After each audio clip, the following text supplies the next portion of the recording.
Alrighty, thank you everyone for joining us for our chamber informational sessions.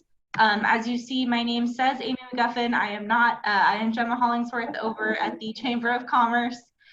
If you have any questions for the event as we are going, feel free to use the chat function and we will be keeping an eye on that. And look, here Amy is, perfect. Alrighty, so before we get started here, if you're having any technical difficulties, please feel free to turn off your background or turn off your video. Sometimes that helps the internet connection. We are having a little bit of slow internet here upstairs in my office today, so I might turn off my video at some point, just a heads up. I'm not trying to hide. Again, we did have some pre-submitted questions, so we'll go through those first. But if you do have questions that arise during the discussion, feel free to use the chat function. So we are going to get started here. Amy, would you like me to go through the attendees for introductions? Perfect. All right, so we're just going to go through our attendees really quick. So Linda has an idea of who is on the call. So if you're able to, if you have a computer with a mic, feel free to introduce yourself. I'm going to call on according to my screen who I have. So we are going to start with Shelley Berry. Hi, my name is Shelley Berry and I work in the Brooks Library at the college. Perfect. Thank you for joining us. Thank you. All righty. Next we have Mandy Thomas. Sorry, I'm unmuting. Hi, I'm Mandy Thomas. I work for Academy Mortgage here in the Ellensburg office and then our new Cle Elum office as well. Awesome. Thanks, Mandy. Next up, I have BIB1. Hi, my name is Yolanda Brooks and I work in the State Emergency Operations Center. Great. Michelle Smith.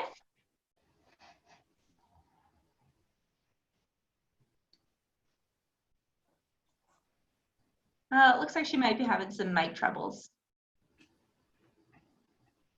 Can you hear me?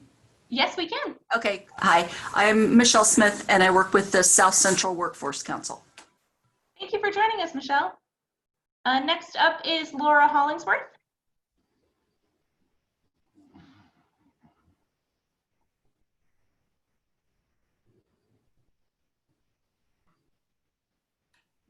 Laura might not be able to join us on mic. I believe this is Laura Hollingsworth over at the Hotel Windrow. Kevin, next up. Yeah, good morning. I'm Kevin Esslinger with the Kittitas Reclamation District. Thanks for joining us, Kevin. Kay Brunner.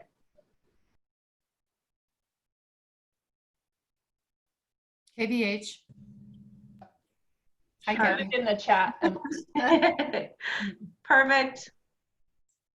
All right, Nicole. Hi, I'm Nicole with Accolade Properties here in downtown Ellensburg. Thank you for joining us, Nicole. Galaxy Note 9, there's a phone calling in.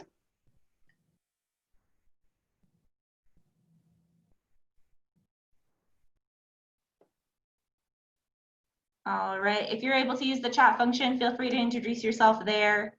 And then last we have Jerry.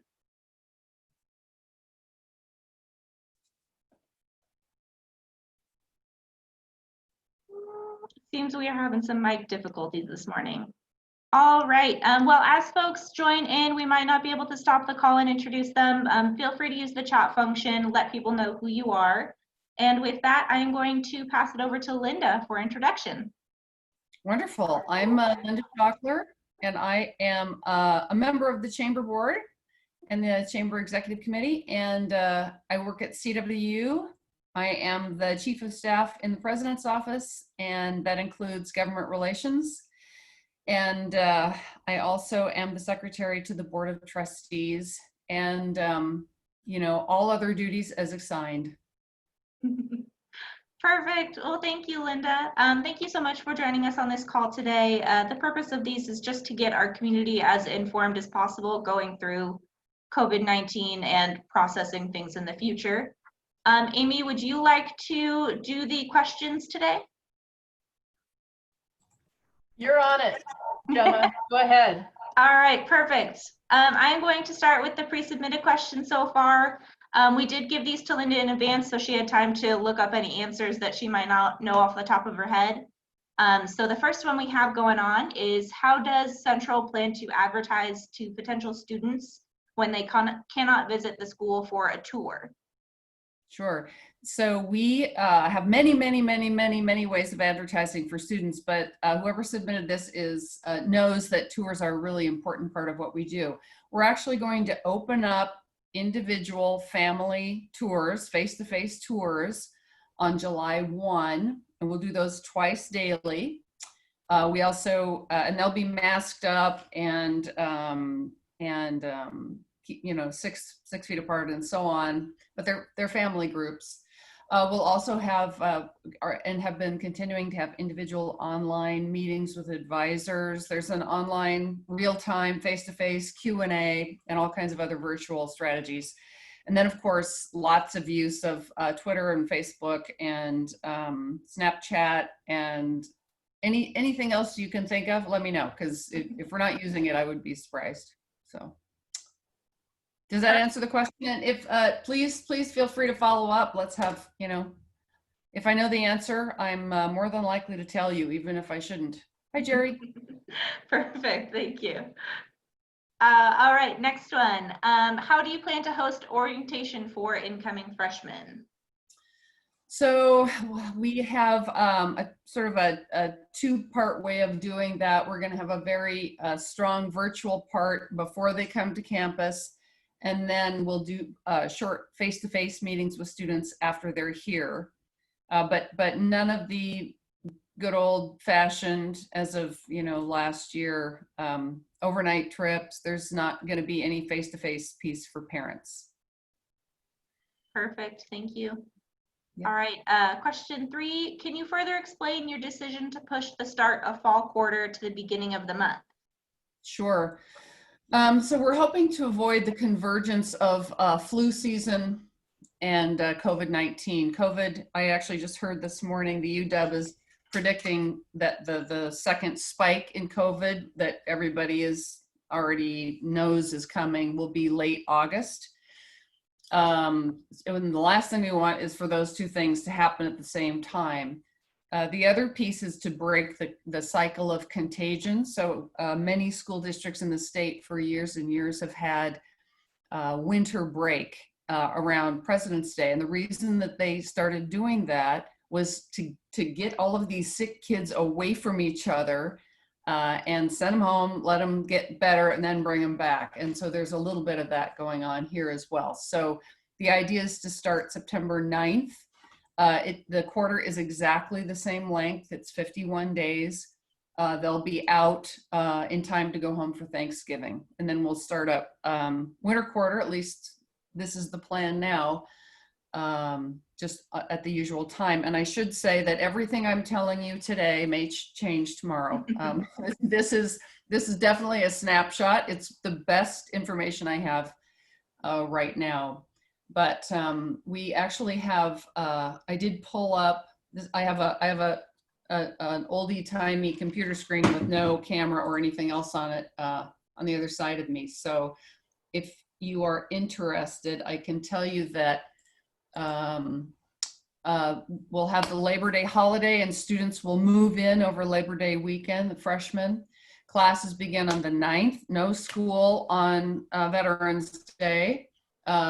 Finals week will be the 17th through the 20th, and final grades are due on November 24th. So that's what the quarter looks like.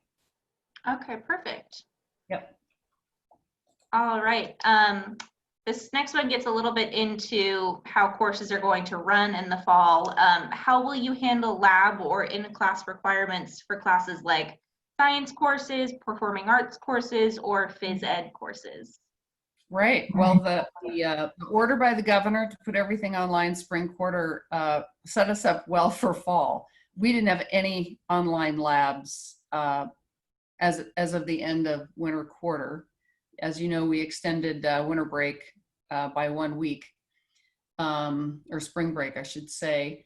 And then we stood up, as they say, online labs. We bought packages and created labs, every single one that we need. And we did it faster and we did more of them than anywhere in the country, except the City of New York K-12 school district. And Microsoft was so shocked and stunned. They're now working with us to figure out how we did that.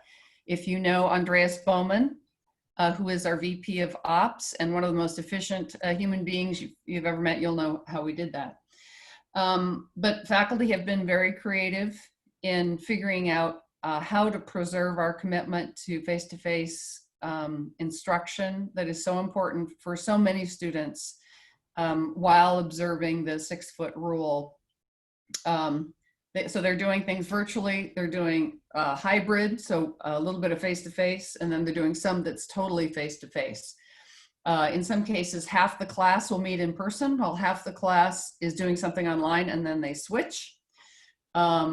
We are really trying to prioritize face-to-face for those first-year students to make sure they have the best possible introduction into higher ed.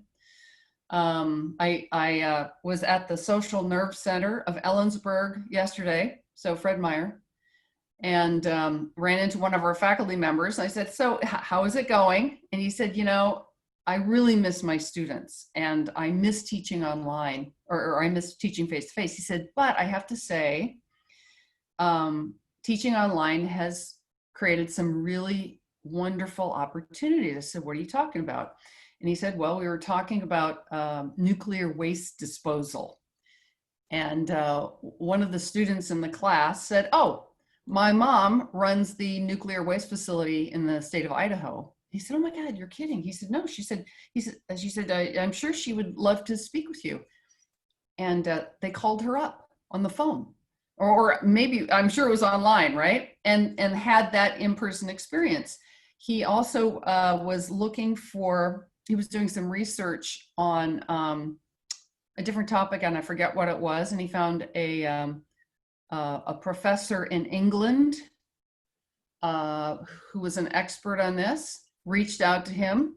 Hey, would you like to talk to my class? Yes, and put that together. So, oh my gosh, amazing opportunity. So it's a very interesting and new place that we're in.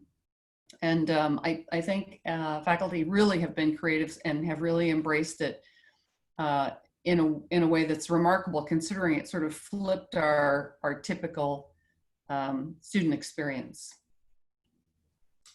Perfect, thank you. This wasn't a question that was asked, but I'm just curious, do you and your immediate staff have familiarity with Zoom calls and virtual learning, or is this kind of a new thing for you? We are getting better and better at it. Saturday Night Live did a wonderful Zoom conferencing skit. If you haven't seen it, that is how we are. It's people who, you know, you're mic'd, your mic is off, your mic is off. You know, there are those people. There's the coughing and the odd sounds. You don't want to know what they are. The people who use it like this, and then the people who, you know, so it's everything. But I will have to tell you, I mean, it's amazing. We're using Microsoft Teams, which is fantastic. We also use a lot of Zoom, and I don't know what we would be doing. We'd be doing a lot of phone calls, right? Conference calls, if it were the 1980s. So we are, it's great. Awesome. Alrighty, will you be charging the tech fee for fall quarter? So we have two fees that are related to digital education. One is an online fee that we at one point charged for the unusual instance when someone would take a class online.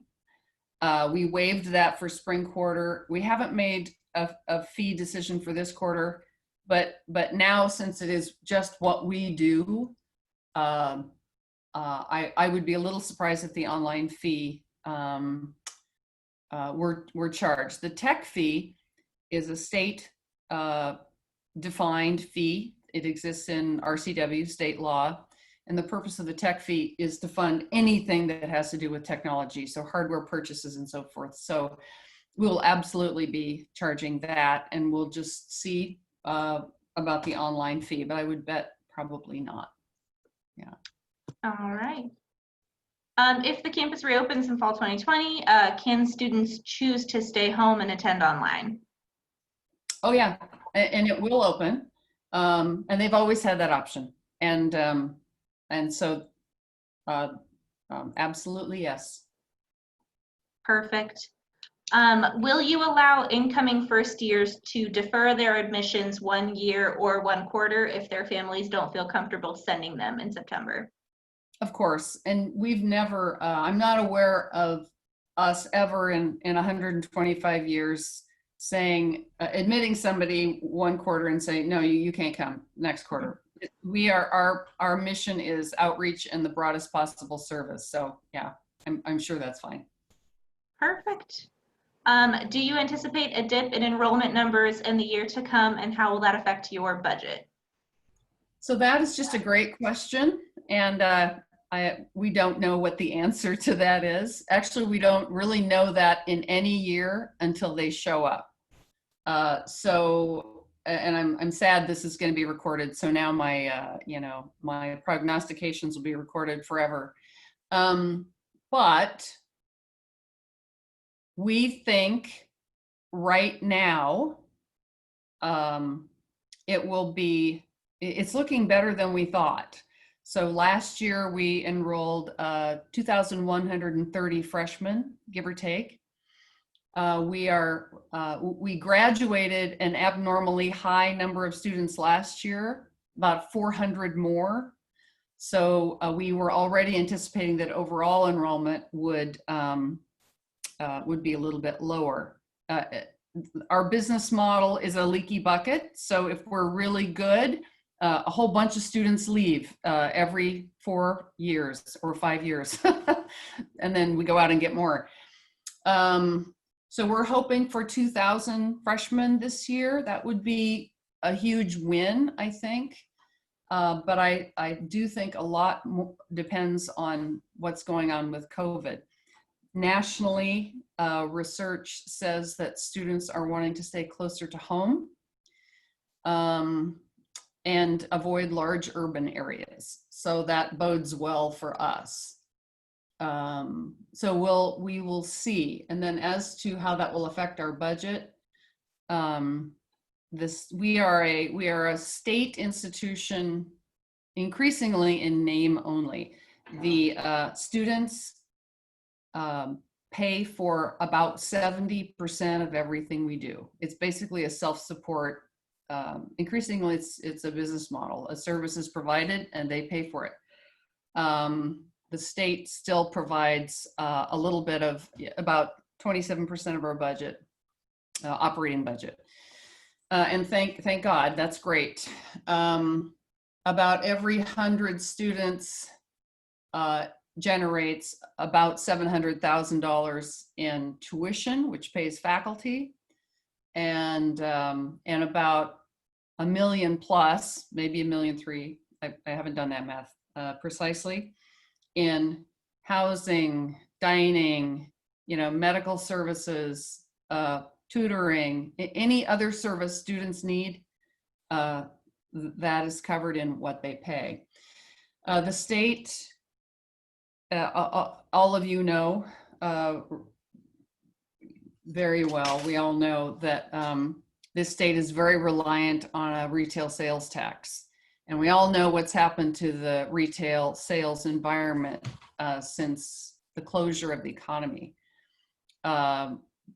The state revenue forecast comes out in 1 week. Normally that's pretty boring, but I will be tuned in. I think it's the 17th, it'll probably be, at 1. So look up Washington State Economic and Revenue Forecast Council, and they will tell us if the amount of money the state will take in is down 20% or 30.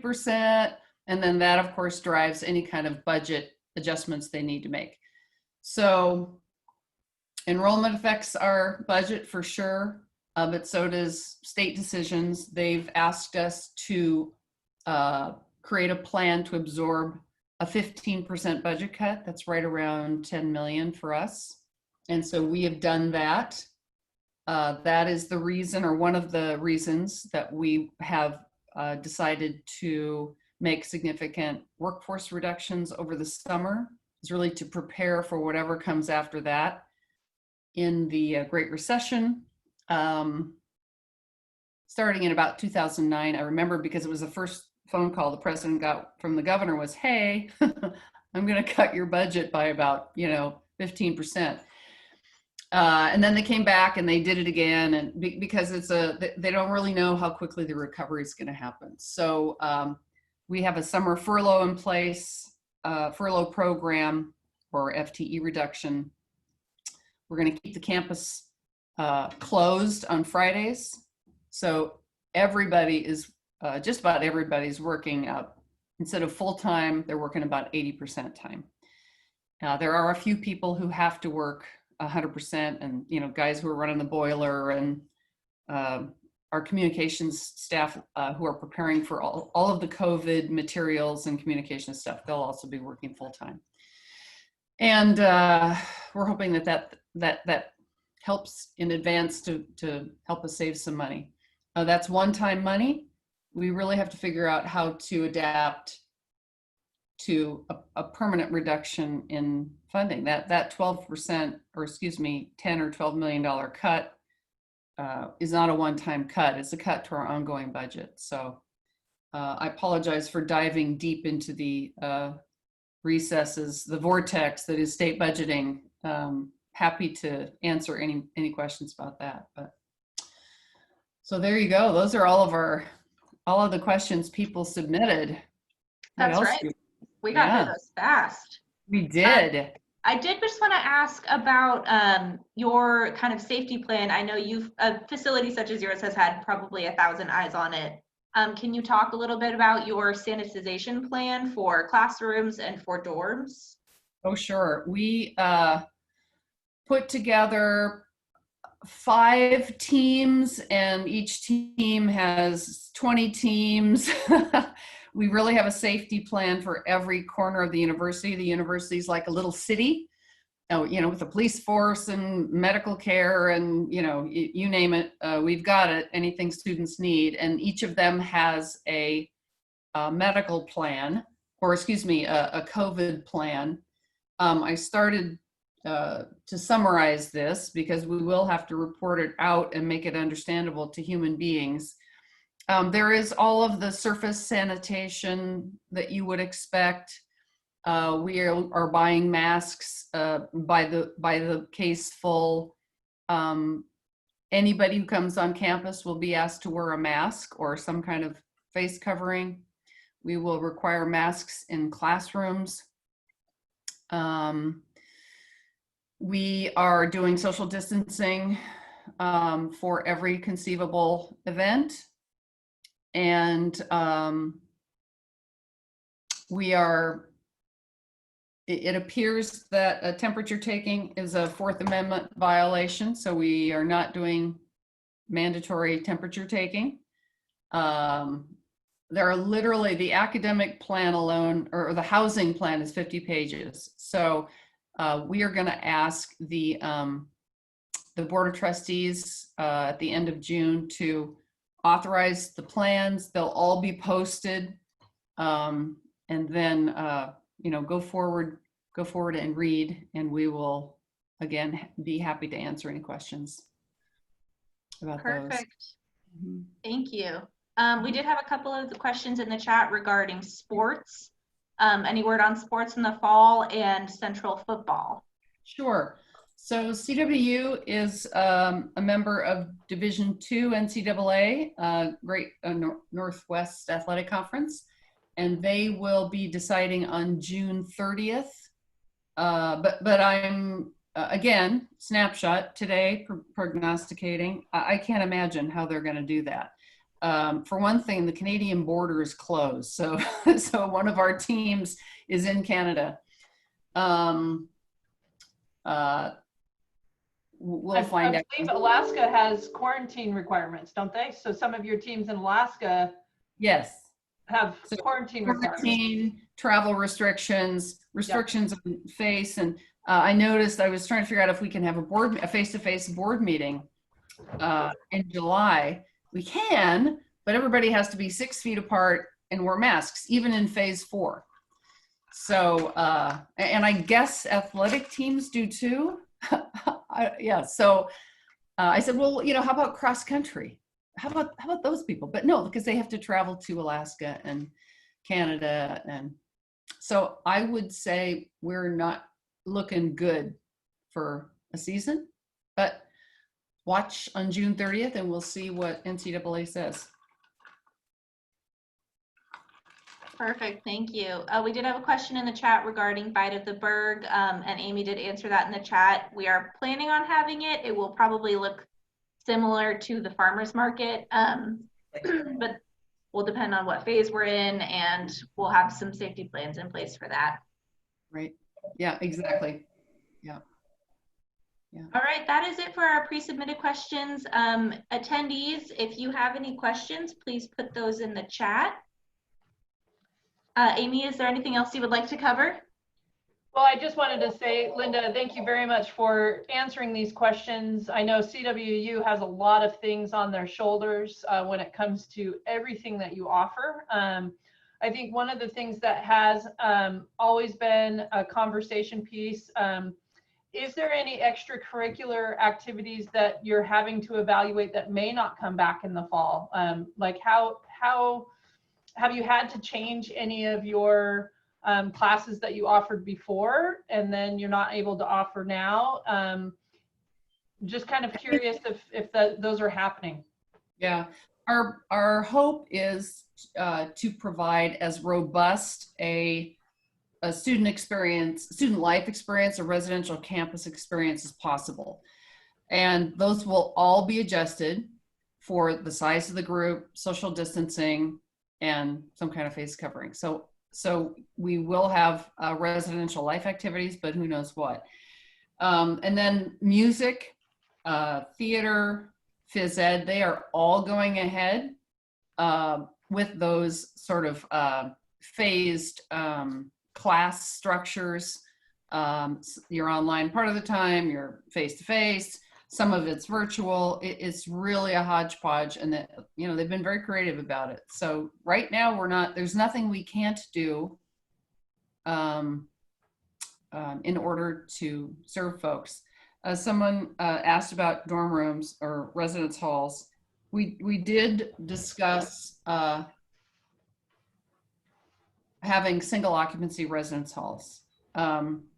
I mean, and an interesting discussion that I'm probably the minority in this discussion is we cannot really control student behavior at all. If anybody here knows an 18 to 22-year-old that loves to take direction from old people, let me know. But you know, what they do when they're not in the classroom, and they're not in some kind of CW program, I don't know. We really can't mandate that. So at the end of the day, we decided that we will attempt to have residence life be as it normally is. Yeah, it's not really even clear the degree to which we can require mask wearing. I mean, Dr. Larson, King County, Port of Seattle, they all have mask requests, but that's another sort of sticky issue. But yes, res halls. Somebody asked, our goal is 2,000 freshmen. We're typically 2130, or we were last year, and that was kind of a big class. So we knew we were going to be down a little bit anyway. So 2,000 would be great. 2,000 would be just fine.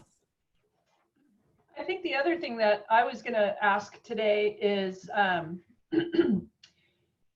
the campus usually is a host of many conferences and a lot of, I would go even far as tourist related activities, whether it be conferences, sports clubs, anything Right. like that.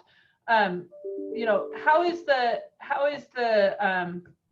student body reacting to that? Because most of that is in the CIRC, right? Is it most of that? And so are there changes that are going to be happening? What's the marketing for smaller groups and how successful has that been? Because it is very impactful to the community, because they usually have extracurricular activities of coming to our restaurants and staying at our hotels. We have a massive football camp.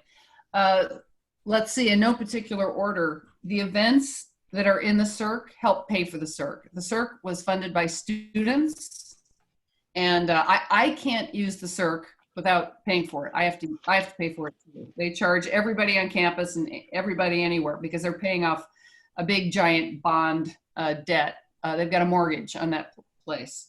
So you may know the public health officer closed the campus of CWU to the public, and that closure is through June 30th. And I don't know if it will be extended or not. So we haven't had any conferences of any kind, no theater productions, no nothing. And Amy's right, that, I mean, we probably, conservatively bring 50,000 visitors here for conferences and entertainment of one kind or another.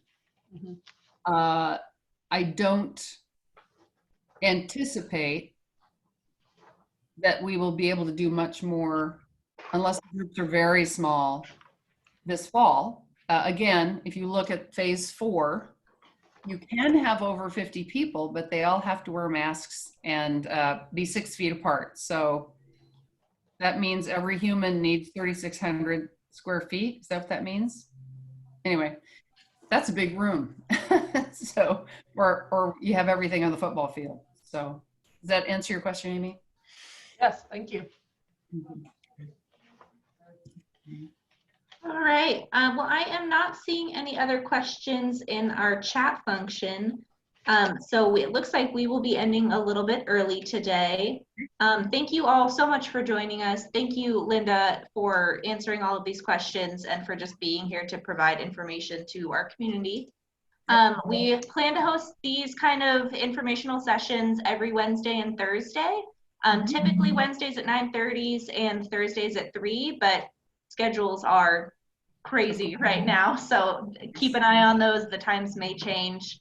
Next week, for sure, on Thursday, we have an education panel part 2. We had one last week and there were so many questions that we had to schedule a second one. This one will have superintendents throughout the county as well as Representative Tom Dent to answer some legislation questions. So keep an eye on your emails or our Facebook page for the invitation for that. And with that, I think we are going to close out our meeting today. Great. Amy, if you've got one more minute after the meeting. Sure. Okay. All right. Thank you, everybody, for joining us. Have a great day.